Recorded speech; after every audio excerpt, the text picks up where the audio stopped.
บทบรรยายชีวประวัติท่านบรมอาจารย์ ส.แสงสิริวัลย์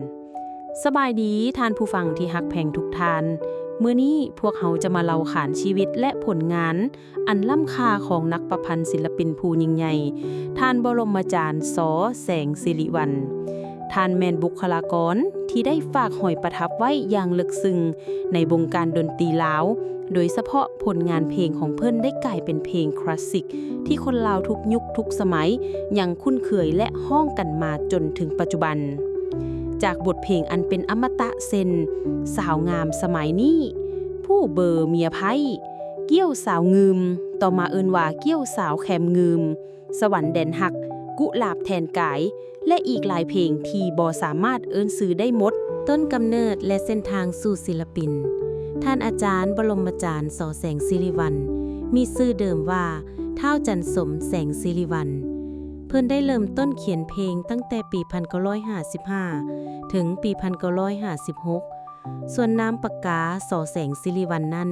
ได้เริ่มใช้ในช่วงปี 1959 ถึง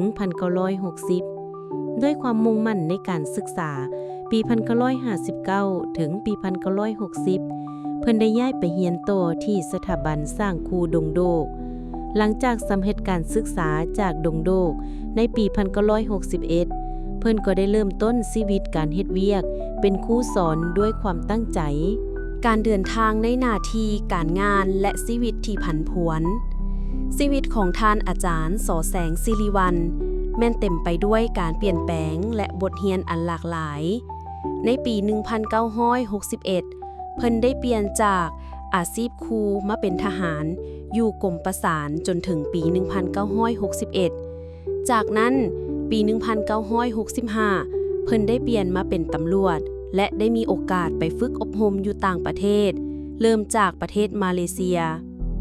หลังจากกลับขึ้นมาเพิ่นก็ได้เข้าอบรมวิชากฎหมายที่สถาบันกฎหมายเวียงจันทน์ปี 1966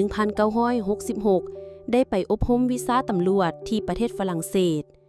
ปี 1967 เพิ่นได้เดินทางไปประเทศไทยเพื่อฝึกอบรมวิชาสืบสวนสอบสวนและเสนาธิการตำรวจซึ่งแสดงให้เห็นถึงความมุ่งมั่นในการพัฒนาตนเองอย่างบ่หยุดยั้งปี 1971 เพิ่นได้ไปประจำการอยู่กองปราบพิเศษนครบาลและในปี 1973 ได้เข้าร่วมเป็นตำรวจผสมประจำเวียงจันทน์บททดสอบชีวิตและการกลับมาจุดเปลี่ยนครั้งสำคัญในชีวิตของท่านอาจารย์ได้เกิดขึ้นในปี 1975 ประเทศชาติได้มีการเปลี่ยนแปลงระบอบการปกครอง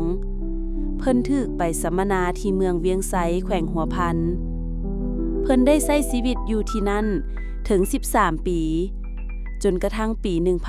1988 จึงได้ถูกปล่อยตัวหลังจากได้รับการปล่อยตัวเพิ่นได้ย้ายมาอยู่นครหลวงเวียงจันทน์จนถึงปี 1991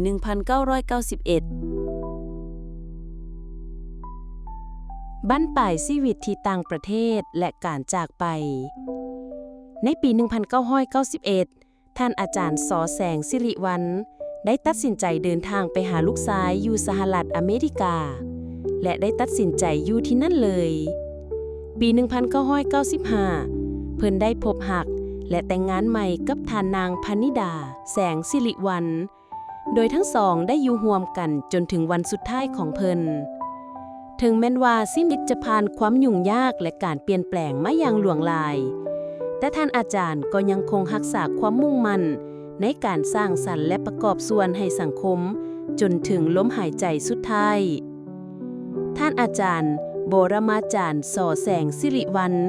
ได้จากไปอย่างสงบในวันที่ 18 เดือนกุมภาพันธ์ ปี 2023 ที่เมืองพอร์ตแลนด์รัฐออริกอน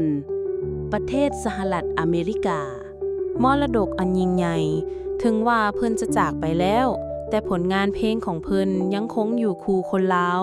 บทเพลงต่างๆของท่านอาจารย์ล้วนแล้วแต่เป็นเพลงดังที่พวกเขาคุ้นหูกันในห้องอาหารงานดองงานสร้างสรรค์ต่างๆ นอกนี้ยังมีนักร้องหลายคนได้นำเอาเพลงของพลมาขับร้องใหม่ในหลายเวอร์ชั่นและหลายสไตล์ที่เฮาได้ยินกันในทุกมื้อนี้นี่คือสิ่งยั่งยืนถึงความยิ่งใหญ่และความเป็นอมตะของผลงานที่ท่านอาจารย์ได้สร้างไว้ท่านอาจารย์บรมอาจารย์สอแสงสิริวัลย์จะยังคงอยู่ในความทรงจำและในบทเพลงของพวกเฮาตลอดไปมักและฮักผลงานของพวกเฮาให้กดไลค์กดแชร์เพื่อเป็นกำลังใจให้พวกเฮาสร้างผลงานต่อไปขอบใจ